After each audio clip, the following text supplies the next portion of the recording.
రస్తారెడ్డి గారు, అసెంబ్లీ సమావేశాలు ఈ రోజు ఒకసారి గమనించినట్లయితే కేటీఆర్ మాటికి బట్టి ముఖ్యమంత్రి అవుతావు అనుకున్నాము అని అసెంబ్లీలో సభా వేదికగా అంతమంది ముందు చెప్పటం సమంజసం అంటారా? అలా చెప్పవలసిన అవసరం ఏమొచ్చింది, ఎందుకు వచ్చింది?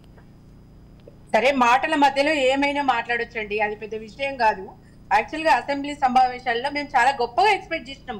ఇంకేదో చెప్తారు, ప్రజలకు ఇంకేదో ఇస్తారని చెప్పి మేము చాలా ఎక్కువ ఎక్స్పెక్టేషన్ చేసినామండి. వాళ్ళు ఏం చేసిండ్రండి? ఎంతసేపు గత ప్రభుత్వాన్ని నిందించడం తప్పితే వాళ్ళు ఏం చేస్తారో ఇప్పటికీ స్పష్టంగా చెప్తలేరు. వాళ్ళు ఇచ్చిన 6 గ్యారంటీలు ఎట్లా అమలు చేస్తారో వాళ్ళకి ఇంకా స్పష్టత లేదండి. ఇవాళ గవర్నర్ స్పీచ్ కూడా సేమ్ వాళ్ళ మేనిఫెస్టోని చదివినట్టే చదివిందండి గవర్నర్ కూడా. ఇలా ప్రతిపక్ష పార్టీ ప్రశ్నలకు నీళ్లు నమిలిండ్రు అధికార పార్టీ సభ్యులందరూ కూడా. ఇలా సమాధానాలు వెతకాలంటే సభను కాసేపు వాయిదా వేయించుకోవాల్సిన అవసరం వచ్చిందండి వాళ్ళకు.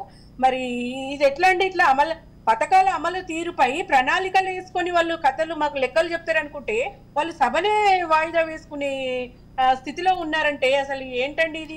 రస్తారెడ్డి గారు ఆల్రెడీ ఇప్పుడు అధికారంలోకి వచ్చిన తర్వాత రస్తారెడ్డి గారు కాంగ్రెస్ అధికారంలోకి వచ్చిన తర్వాత కొన్ని రోజుల్లోనే 2 హామీలకి శ్రీకారం చుట్టింది. ఒకటి ఫ్రీ బస్ కి సంబంధించింది కానీ, మహిళలకి ఫ్రీ బస్ సర్వీస్ కానీ, లేకపోతే గ్యాస్ కి సంబంధించింది కానీ, ఈ రెండింటికి సంబంధించి ఫ్రీ బస్ అన్నారు. ఇప్పుడు గరుడాలో లేదు, సూపర్ లగ్జరీలో లేదు. అది ఏదో నార్మల్ సిటీ బస్సులు, ఈ పల్లె వెలుగు బస్సులు ఇస్తున్నారు. రజితారెడ్డి గారు రజితారెడ్డి గారు మీరు గరుడ అవి ఇవి అంటున్నారు, కాసేపు అయితే ఫ్లైట్ కూడా ఇవ్వాలంటారేమో మీరు. ఒకటే స్పెషల్ గా వాళ్ళు కంఫర్టబుల్ గా ట్రావెల్ చేసేంత వరకు ఇస్తున్నారు. దాంట్లో రిస్ట్రిక్షన్స్ పెట్టడం ఎందుకండి? బస్ అంటే అన్ని రకాల బస్సులు వస్తాయి కదా, దాంట్లో మళ్ళీ రిస్ట్రిక్షన్స్ పెట్టడం ఎందుకు? అంటే ట్రావెల్స్ లో కూడా ఇవ్వమంటారా? ట్రావెల్స్ ప్రైవేట్ ఏజెన్సీస్ అండి. ప్రైవేట్ ఏజెన్సీస్ అడగట్లేదు మేము.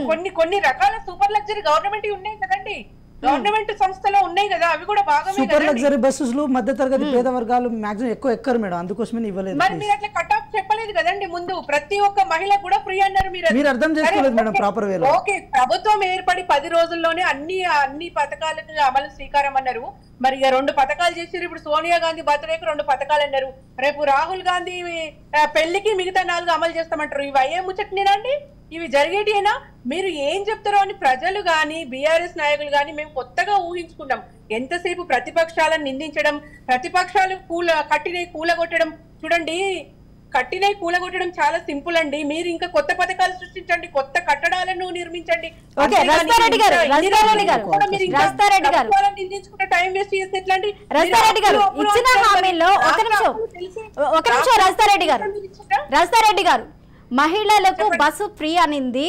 ఎవరైతే టికెట్ పెట్టుకోలేరో, ఎవరైతే ఇబ్బంది పడతారో వాళ్ళకి ఆసరాగా ఉండడానికి, తక్కువ జీతాలు వచ్చే వాళ్ళు ఇబ్బంది పడకుండా ఉండడానికి. మీరన్నట్టు హై లగ్జరీ క్లాసెస్ అనేవి ప్రొవైడ్ చేసి అందులో ఎక్కగలిగే వాళ్ళైతే వాళ్ళకి ఫ్రీ టికెట్ ఇవ్వవలసిన అవసరం లేదు. దాంట్లో మీరు రిస్ట్రిక్షన్స్ పెట్టాలి అని అనుకోవటం, అన్ని ఫ్రీగా ఇవ్వాలి అనడం కూడా కరెక్ట్ కాదు.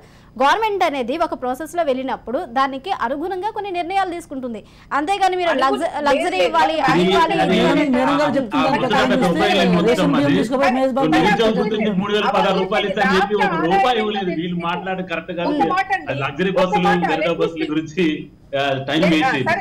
సరే, లెట్ మీ స్పీక్ అండి. ఇప్పుడు రాష్ట్ర ఆదాయం తెలుసు, రాష్ట్ర అప్పులు తెలుసు, ఇవన్నీ తెలిసే హామీలు ఇచ్చిండ్రు.